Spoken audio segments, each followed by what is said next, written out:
ഇത്രയും ഹിറ്റുകൾ ഒക്കെ ചെയ്യുന്നു. അപ്പോൾ പക്ഷേ എന്നിട്ടും ഇടവേളകൾ വരുന്നു. പക്ഷേ എന്നിട്ടും പ്രമാണി എന്നുള്ളൊരു സിനിമയിലൂടെ എം ജയചന്ദ്രൻ അദ്ദേഹത്തിനൊപ്പം വർക്ക് ചെയ്യുന്നു. തൊട്ടുമുമ്പ് മോഹൻ്റെ തന്നെ ഒരു സിനിമ ക്യാമ്പസ് എന്നുള്ള സിനിമയ്ക്ക് വേണ്ടിയിട്ട് അദ്ദേഹത്തിനൊപ്പം മുമ്പ് വർക്ക് ചെയ്തിട്ടുണ്ട്. മോഹൻ സിത്താരയുടെ കൂടെ തന്നെ ഇതുപോലെ നേരത്തെ പറഞ്ഞ പോലെ തന്നെ കൂട്ട് എന്നുള്ള സിനിമയിൽ വർക്ക് ചെയ്തിട്ടുണ്ട്.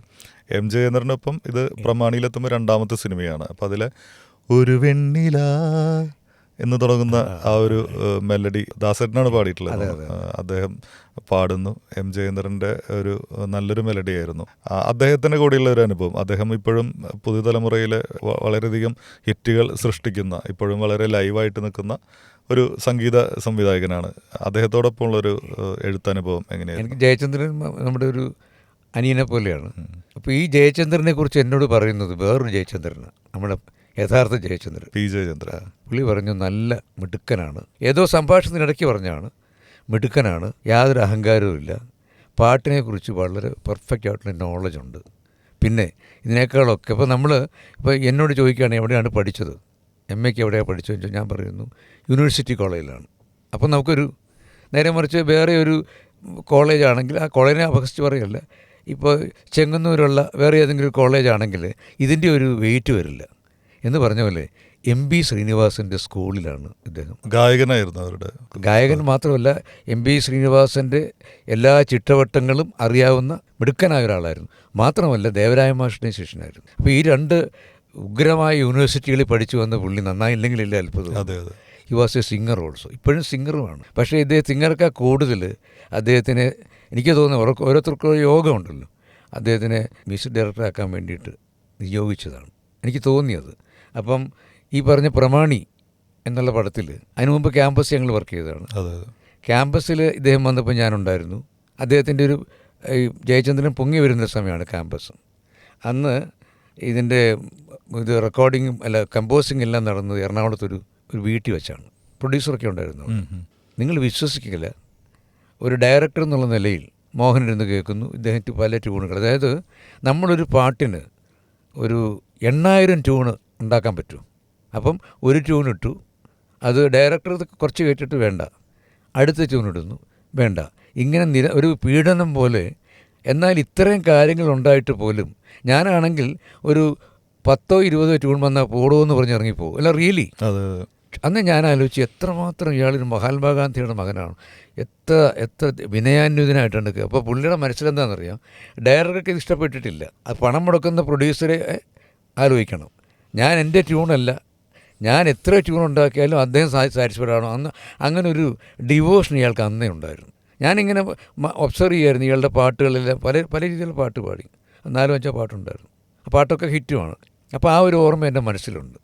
അപ്പോൾ അങ്ങനെ വന്നിട്ട് ഈ ഇതിന് വിളിക്കുമ്പോൾ പ്രമാണി എന്നെ വിളിക്കേണ്ട ഒരു കാര്യമില്ല. കാരണം ഒരുപാട് പേര് അവിടെ തന്നെ ഉണ്ട്. ഏത് ആകാശവാണി ജോലിയില്ലാത്ത ഒരുപാട് ആൾക്കാർ പാട്ടെഴുത്താർ അവിടെ തന്നെ ഉണ്ട്. പക്ഷേ എന്നെ തന്നെ പർട്ടിക്കുലറായിട്ട് വിളിച്ചു. അതിന് കാരണം അതാണ് പറഞ്ഞു വരുന്നത്, നമ്മുടെ ഒരു പാട്ട് ഈ ഡയറക്ടർക്ക് ഭയങ്കരമായിട്ട് ഇമ്പ്രസ് ചെയ്തു. അപ്പോൾ അദ്ദേഹത്തിൻ്റെ പ്രത്യേക സ്വരമാണ് ബി ഉണ്ണികൃഷ്ണൻ. ആ പാട്ട് എഴുതിയ ആൾ തന്നെ വേണമെന്ന് എനിക്കുണ്ടായിരുന്നു. വെച്ചാൽ എനിക്ക് ആ പാട്ട് എഴുതിയ ആളിനെ വേണം. അതുകൊണ്ടാണ് രാജേന്ദ്രനെ വിളിച്ചത്, അല്ലാതെ വേറൊന്നുമല്ല.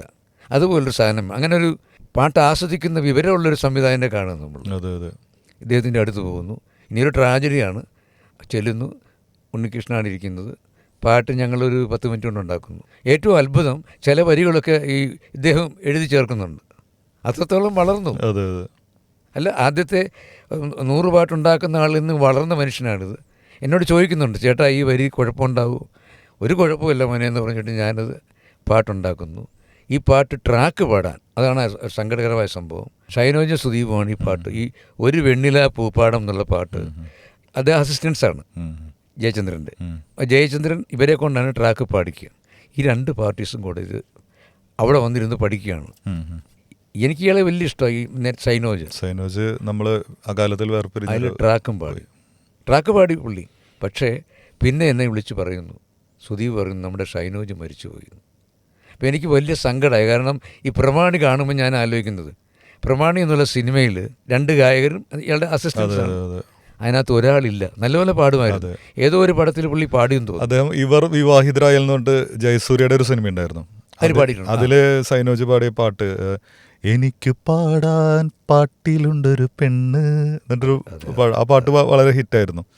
ആ പാട്ട് മാത്രമാണ് കരിയറിൽ ഒന്ന് എഴുതി വെക്കാൻ സാധിച്ചത്. ആ പാട്ടിനെ തുടർന്ന് ഒരുപാട് പാട്ടുകൾ പ്രതീക്ഷിച്ചിരിക്കുമ്പോഴാണ് അദ്ദേഹം നമ്മെ വേർപിരിഞ്ഞത്. നമ്മളിപ്പോൾ ഇത് സംസാരിച്ചപ്പോൾ വാസ്തവത്തിൽ ഇങ്ങനെ ഒരു ഗായകൻ ഉണ്ടായിരുന്നു എന്നും അതിമനോഹരമായിട്ട് പാടുന്ന ഒരാളായിരുന്നു എന്നും ഇങ്ങനൊരു നല്ല പാട്ടിൻ്റെ അതിനകത്ത് എന്തോ പാട്ട് പാടിക്കാൻ ഉദ്ദേശിച്ചിരുന്നു കേട്ടോ പിന്നെ ജയചന്ദ്രൻ. പക്ഷേ അക്കാലത്ത് അദ്ദേഹത്തെ നമുക്ക് ഒരുമിച്ച് ആ ആത്മാവിന് എന്താ പറയുക അല്ലേ?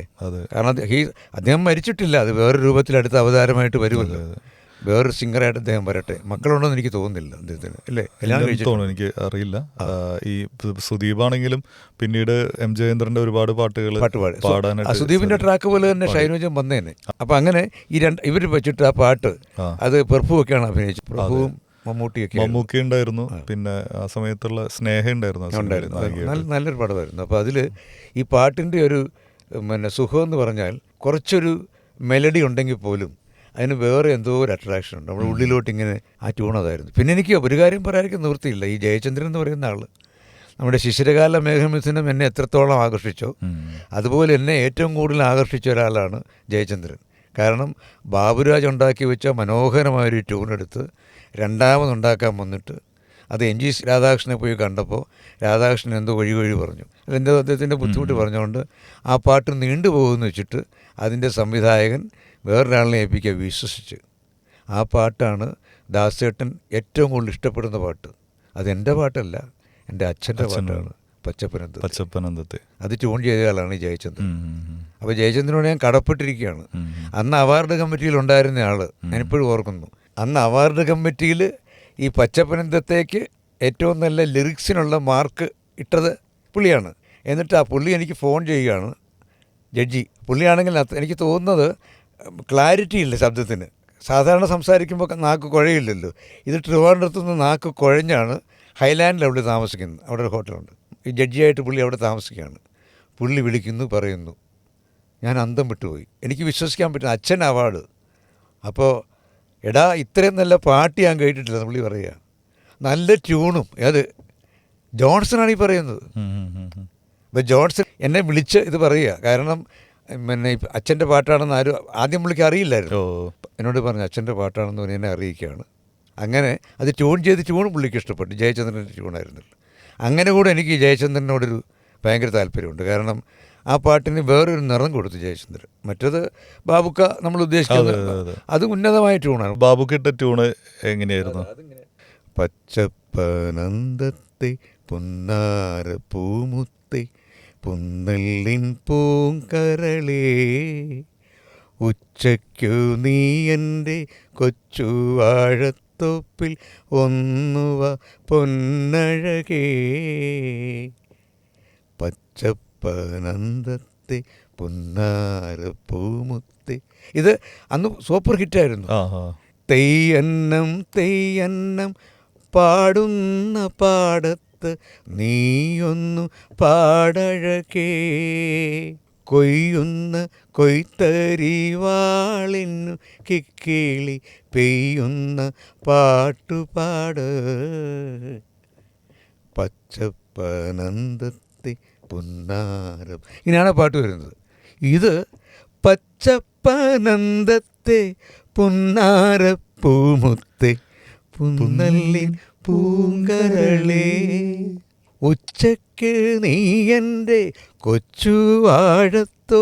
നമ്മുടെ പ്രഭേച്ചിക്ക് വലിയ ഇഷ്ടപ്പെട്ടു. നമ്മുടെ ദാസേട്ടൻ്റെ പ്രഭേച്ചിക്ക് ഇഷ്ടപ്പെട്ട രണ്ട് പാട്ട്, ഒന്ന് കുറി വരച്ചാലും വലിയ ഇഷ്ടമാണ് പുള്ളിക്ക്, പ്രഭാ യേശുദാസ്. അതുപോലെ പ്രഭേച്ച് പാട്ട് പഠിച്ചിട്ടുണ്ട് കേട്ടോ. നമ്മുടെ ജയവിജയന്മാരുടെ ശിഷ്യയായിരുന്നു. ക്ലാസിക്കൽ ആയിട്ടും ഗംഭീരമായിട്ട് പുള്ളി പഠിച്ചിട്ടുണ്ട്. എനിക്കത് അറിയില്ലായിരുന്നു. എൻ്റെ സാധാരണ ജയമ മാത്രമേ പാടൂ. ദാസേട്ടൻ്റെ സിസ്റ്ററുണ്ട്, പുള്ളി നേരത്തെ പാടിയിട്ടുണ്ടല്ലോ. ഇദ്ദേഹം പാട്ട് പഠിച്ചിട്ടുണ്ടെന്ന് എനിക്കറിയില്ലായിരുന്നു. അവർക്ക് വളരെ ഇഷ്ടപ്പെട്ടൊരു പാട്ടായിരുന്നു. അങ്ങനെ ജനങ്ങളെ മുഴുവൻ ആകർഷിക്കുന്ന ഒരു ട്യൂൺ ഉണ്ടാക്കാൻ ഇദ്ദേഹത്തിന് സാധിച്ചു. തൃശ്ശൂർ വെച്ച് ഇവിടുത്തെ ഏതോ ഒരു സംഘടന വന്നിട്ട് ഒരു ഗാനമേള നടത്തി, പച്ചപ്പനന്തത്ത ഗാനമേള എന്നൊക്കെ പറഞ്ഞിട്ട്. അപ്പോൾ എന്ത് പറ്റി, എന്നോട് പറഞ്ഞു, ഞാൻ ട്യൂണൊക്കെ ചെയ്യുമല്ലോ, ഇതിന് തന്നെ ഞാനൊരു ട്യൂൺ ഉണ്ടാക്കാമെന്ന് പറഞ്ഞു, ജയചന്ദ്രനെ കൊണ്ട് പാടിക്കാൻ വേണ്ടി. ജയചന്ദ്രൻ പാടുകയും ചെയ്തു. അപ്പോൾ ഈ രണ്ട് പാട്ടും വന്നപ്പോൾ എനിക്ക് വെല്ലുവിളി പോലായി. അപ്പം ഞാനുണ്ടാക്കിയ ഒരു ട്യൂണ് അത് വേണേൽ കേൾപ്പിക്കാം. മൂന്നാമത്തെ ട്യൂണ് മൂന്നാമത്തെ പച്ചപ്പനന്തത്ത ആർക്കും ഉണ്ടാക്കാം. ആ ലിറിക്ക് അങ്ങനെ ആയതുകൊണ്ടാണ് അത്. പച്ചപ്പനന്തത്തെ പുന്നാരപ്പൂമുത്തെ പുന്നല്ലിൻ പൂങ്കരളെ പൂങ്കരളേ ഉച്ചയ്ക്ക് നീ എൻ്റെ കൊച്ചു വാഴത്തോപ്പിൽ ഒന്നുവാ ഒന്നുവാ പൊന്നഴകേ. ഇതാണ് ഞാനുണ്ടാക്കിയത്. അപ്പോൾ ഇതിനകത്ത് ഈ ട്യൂണുണ്ടാക്കുമ്പോൾ ഞാൻ ജയനല്ലേ പാടുന്നത്. ജയൻ എപ്പോഴും പാടുമ്പോൾ ഒരു ചെറിയ പ്രയോഗം ജയന് ഇട്ട് കൊടുത്താൽ നല്ലോണം പാടും. ഉച്ചയ്ക്ക് നീ ഇങ്ങനൊരു സാധനം വേണം ജയൻ ഞാൻ. അപ്പം ഉച്ചയ്ക്ക് നീ എൻ്റെ കൊച്ചു ജയചന്ദ്രൻ പെട്ടെന്ന് പിടിച്ചെടുത്തു കേട്ടോ. പുള്ളി ചോദിച്ചു എന്നോട് ഇത് എന്നെ മാത്രം ഉദ്ദേശിച്ചില്ല ജഗതി എന്നെ മാത്രം ഉദ്ദേശിച്ചു. അതിവിടെ നമ്മുടെ തേക്കാട് മൈതാനത്ത് തൃശ്ശൂർ ഫംഗ്ഷനൊക്കെ വെച്ചിട്ട് നടത്തിയിരുന്നു. അന്നൊരു അല്പം നമ്മുടെ ജയരാജ് വാര്യല്ലേ, അവരുടെ മകളൊക്കെ അന്ന് പൊങ്ങി വരികയാണ്. ഇപ്പോൾ ഒരു കുട്ടി ഇന്ദുലേഖ അന്ന് എൻ്റെ ഒരു പാട്ട് അന്ന് ഏതോ ഒരു ഹോളി ഫാമിലിയിലോ പഠിക്കുക കുട്ടി. അപ്പോൾ അവിടുത്തെ ഒരു അധ്യാപകം എന്ന് പറഞ്ഞ ഒരു ഡൽഹി വെച്ചൊരു മത്സരം നടക്കുന്നുണ്ട്, ദേശീയ ഗാന മത്സരം. അതിന് ഒരു പാട്ട് ഉണ്ടാകും. അപ്പോൾ ഞാൻ ഹിന്ദിയിലൊരു പാട്ട് കമ്പോസ് ചെയ്ത് കൊടുത്തു. അവർക്ക് സമ്മാനം കിട്ടി. ഫസ്റ്റ് കേരളത്തിലുള്ള കുട്ടികൾക്ക് കിട്ടി ഹിന്ദി മത്സരത്തിന്. സെക്കൻഡ് പ്രൈസാണ് ബംഗാളികൾക്ക് കിട്ടിയത്. അപ്പോൾ ആ കുട്ടി ഇത് പാടിയിരുന്നു ഈ സ്റ്റേജിൽ, ഈ ഗാനമേളയ്ക്ക്. ഞാൻ പെട്ടെന്ന് ഓർമ്മിച്ചതാണ്. അപ്പോൾ അങ്ങനെ പച്ചപ്പനന്തത്തെ എന്നുള്ളത് 3 ജന്മം എടുത്തു.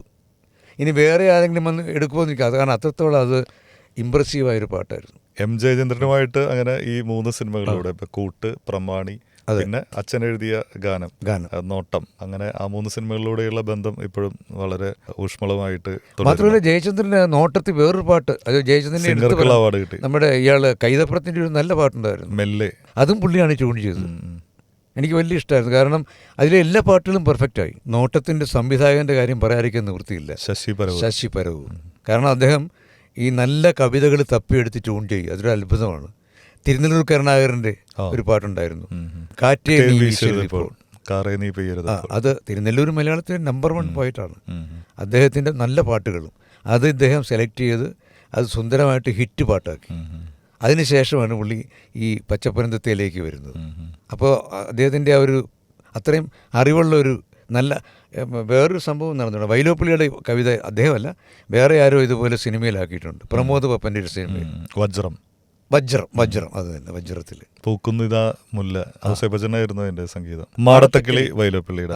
അതിൽ തന്നെ പൂക്കുന്നിതാ മുല്ല എന്നുള്ള കവിത വന്നിട്ടുണ്ട്. അപ്പം അങ്ങനെ നല്ല കുറേ കവിതകൾ ഉണ്ടായിട്ടുണ്ട്. ഇതിൻ്റെ ഒരു വലിയ നേട്ടമെന്ന് പറഞ്ഞാൽ ഈ ജയചന്ദ്രൻ എന്ന് പറയുന്നത് സാധാരണ ഇപ്പോൾ 2 രാജേന്ദ്രന്മാരുണ്ടല്ലോ, 2 രാജേന്ദ്രന്മാരെ അറിയുന്നത് പോലെ തന്നെ പി ജയചന്ദ്രൻ എന്ന് പറഞ്ഞാൽ ഈ പാലിയൻ ജയചന്ദ്രനെ അറിയുന്നു. അങ്ങനെ സ്വന്തമായ വ്യക്തിത്വം ഉണ്ടാക്കി എന്നുള്ളതാണ് അത്ഭുതമാണ്. ഒരേ സമയത്ത് 2 സൂര്യൻ ഇമ്പോസിബിൾ, പക്ഷേ മലയാളത്തിൽ അത് ഉണ്ടാവും എന്നുള്ളതാണ്.